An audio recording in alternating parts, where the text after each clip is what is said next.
کہتے قرآن کریم کھولو. ہر ایک نے قرآن کریم کھولتا گیا جہاں جہاں سے بھی.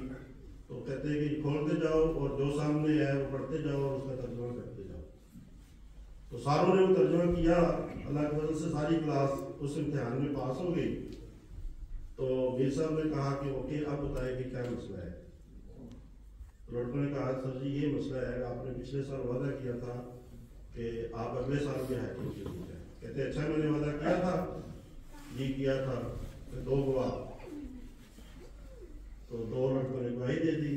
بتا جی ٹھیک ہے بجائیں ہائی کورٹ کے لیے تیاری کریں. تو یہ وہ بزرگ تھے جو حضرت مسیح موعود علیہ السلام کی تعلیم پہ جنہوں نے عمل کیا, اور یہ وہ انقلاب تھا جو حضرت مسیح موعود علیہ السلام کے ذریعے سے برپا ہوا. جو بھی اخلاص کے ساتھ اللہ تعالیٰ کی طرف قدم بڑھاتا ہے, اللہ تعالیٰ اسے اپنی گود میں لے لیتا ہے اور اللہ کا ہو جاتا ہے. اور یہ بھی بات حضرت صلی اللہ علیہ وسلم نے ایک مثال دے کر ہمیں سمجھائی. آپ نے بتایا کہ ایک شخص جو صحرا میں ہو اور جس کی اونٹنی جس کے اوپر اس کا سارا سامان لدا ہوا ہو وہ گم ہو جائے تو وہ انسان کتنا پریشان ہوتا ہو کہ صحرا میں ہے, اونٹنی ہے, گم ہو گئی ہے اور سارا سامان اس کے اوپر لدا ہوا ہے. اور پھر وہ لیٹ جائے اور جب اٹھے اور جاگے تو اچانک دیکھے کہ اس کی اونٹنی اس کے سامنے ہے. تو آپ نے فرمایا اس شخص کی خوشی کا حال کا اندازہ تم لگا لو کہ وہ کتنا خوش ہو. تو آپ نے فرمایا کہ جب خدا کا بندہ جو گنہگار بندہ ہے, جو خدا سے دور ہو چکا ہوتا ہے, جب وہ خدا تعالیٰ کی طرف آتا ہے تو خدا کو اس شخص سے بھی زیادہ خوشی حاصل ہوتی ہے جو جس کی اونٹنی گم ہو گئی تھی اور جس کو اچانک اس کی اونٹنی صحرا میں لے گئے. تو ہم میں سے ہر ایک کو یہ کوشش کرنی چاہیے کہ ہم اپنے اندر خدا تعالیٰ کی محبت پیدا کریں اور اپنا خدا تعالیٰ کے ساتھ جو تعلق ہے اس کو مضبوط کریں. اور اس کے لیے سب سے اہم ذریعہ نماز ہے. نماز کے بغیر کچھ نہیں ہوگا. یہی وہ سیڑھی ہے جس کے ذریعے سے ہم خدا تعالیٰ کی طرف جاتے ہیں اور جس کے ذریعے سے ہم خدا تعالیٰ کی طرف چڑھتے ہیں. اور خاص طور پہ فجر اور عشاء کی جو نمازیں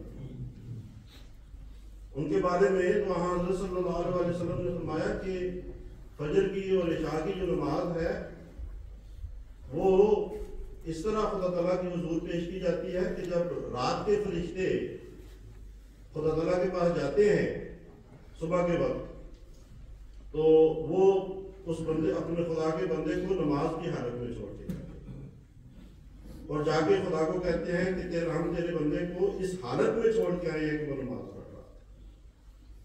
اور جو دن کے فرشتے ہیں وہ عشاء کے وقت چھوڑ کے چلے جاتے ہیں اور خدا کے حضور حاضر ہوتے ہیں اور کہتے ہیں یا اللہ ہم اس حالت میں تیرے بندے کو زمین پہ چھوڑ کے آئے ہیں کہ وہ عشاء کی نماز پڑھ رہا ہے. تو یہ دونوں نمازیں ایسی ہیں فجر اور عشاء کی نماز.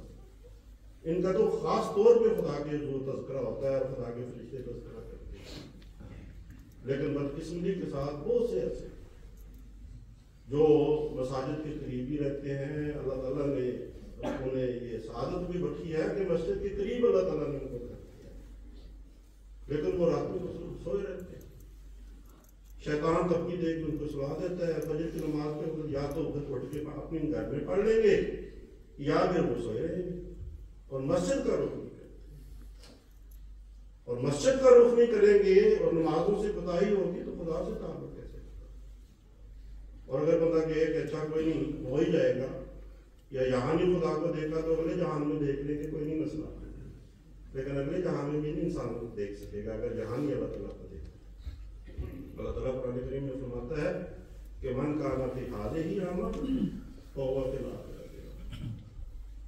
جس کو اس دنیا میں اللہ تعالیٰ کو دیکھنے کی روحانی آنکھ نہیں ملی وہ بھول جائے کہ آخرت میں وہ خدا تعالیٰ کو دیکھ سکے.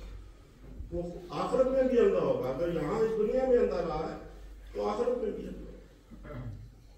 اور یہ روحانی آنکھ ہم اس وقت حاصل کر سکتے ہیں جب ہم اپنی نمازوں کی حفاظت کرنے والے ہیں. جب ہم مساجد کو آباد کرنے والے ہوں، جب ہم مسجد میں آ کے اپنی نمازیں ادا کرنے والے ہیں، تو اللہ تعالیٰ کرے کہ ہم اپنی نمازوں کی بھی حفاظت کریں، اور اس نمازوں کے ذریعے سے پھر ہم اپنا تعلق اللہ تعالیٰ کے ساتھ جوڑنے والے ہوں، اور اپنے دلوں کو اللہ تعالیٰ کی محبت اور اس کے نور سے بھرنے والے ہوں۔ اللہ تعالیٰ ہمیں اس کی عطا فرمائے۔